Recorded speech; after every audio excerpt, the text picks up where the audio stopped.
జగన్మోహన్ రెడ్డి గారు మళ్ళీ సీఎం అవుతారు.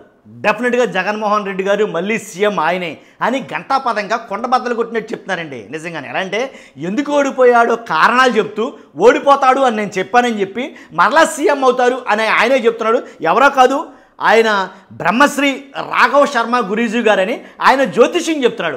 నేను జ్యోతిష్యం చెప్తే చెప్పింది చెప్పినట్టు జరుగుతుంది. ఖచ్చితంగా గతంలో జరిగింది, ఇప్పుడు అదే జరుగుతుంది.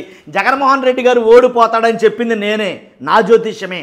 తెలంగాణలో కేసీఆర్ ఓడిపోతాడు అని చెప్పింది నేనే, నా జ్యోతిష్యమే.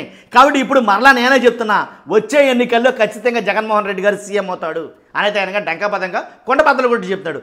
వాస్తవమా, నిజమా ఇది?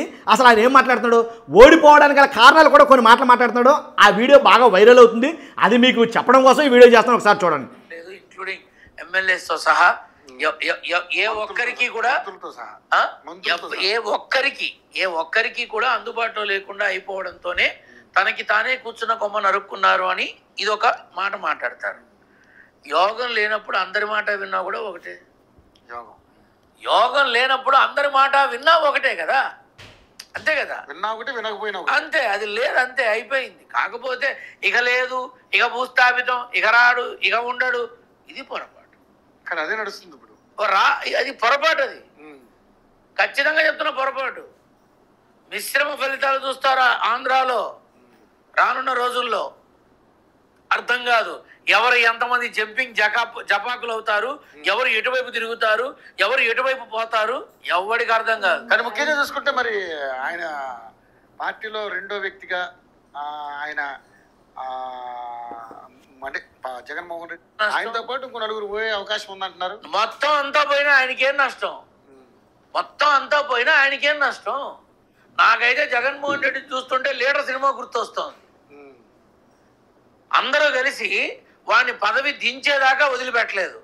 వాడు దిగిపోయిన తర్వాత చెప్పులు కుట్టామని, రిక్షా తొక్కేవాడిని, బట్టలు ఉతికేమని వీళ్ళని తీసుకొచ్చి ఎమ్మెల్యేలని చేసి గవర్నమెంట్ పెట్టాడు. రేపు జగన్మోహన్ రెడ్డి అదే చేస్తాడేమో, ఎవడికి తెలుసు. నువ్వు కూడా ఇలాగా అర్థమైంది కదండి ఆయన ఏం మాట్లాడతారో.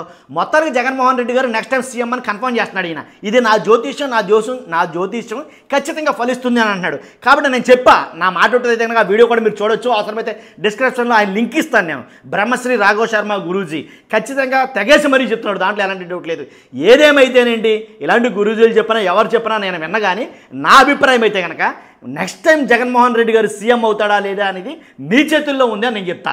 కాబట్టి మీ అభిప్రాయం ఏంటో ఖచ్చితంగా కామెంట్ రూపంలో తెలియజేయండి. ఎందుకంటే రానున్న స్థానిక సంస్థల ఎన్నికల గురించి కానీ రాబోయే ఏదైతే జమిలీ ఎన్నికలు అని చెప్పేసి 1 సంవత్సరం 2 సంవత్సరాలు ముందుకు వచ్చేస్తుంది. 2029లో జరగాల్సింది ఆల్రెడీ 2027లో జరుగుతాయి ఎన్నికలు అని అయితే చాలా ఆ నోట ఈ నోట రాజకీయ విశ్లేషకులు కానీ కేంద్ర ప్రభుత్వంలో ఉండే పెద్దలతో సహా మాట్లాడుకుంటున్న మాట.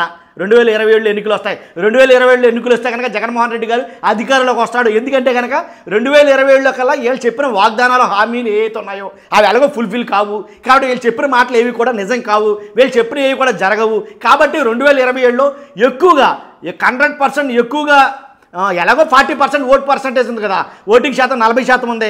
కాబట్టి ఈసారి జస్ట్ ఏమీ లేదు, యావరేజ్ ఓటింగ్తో అయినా సరే ఖచ్చితంగా గెలుపొందేస్తాడు జగన్మోహన్ రెడ్డి గారు అని రాజకీయ విశ్లేషకులు, పండితులు చాలామంది చెప్తారు. మన అభిప్రాయం కూడా అదే. కాబట్టి నేను చెప్పేది ఏంటంటే, గురూజీ ఎవరైతే ఈయన చెప్పారో బ్రహ్మశ్రీ రాఘవ శర్మ గారు, ఆయన చెప్పిన దాంట్లో వాస్తవం మీకు ఏమైనా అనిపిస్తుందా? అనిపిస్తే ఖచ్చితంగా కామెంట్ రూపంలో తెలియజేయండి. ఎవరు గెలుస్తారు 2027లో పెట్టనివ్వండి, 2028 కావచ్చు, 2029 కావచ్చు, ఏ ఎన్నికల్లో అల్టిమేట్గా గెలిచే పార్టీ ఏంటి? మీ అభిప్రాయం తెలుసుకోవాలనుకున్నాను. ఖచ్చితంగా కామెంట్ రూపంలో అయితే కనుక మీ అభిప్రాయం తెలియజేయండి. చూస్తున్న మీరు అందరూ కూడా ఖచ్చితంగా ఫస్ట్ అయితే లైక్ చేయండి, కొత్త వాళ్ళైతే మన ఛానల్ సబ్స్క్రైబ్ చేయండి. Thank you very much.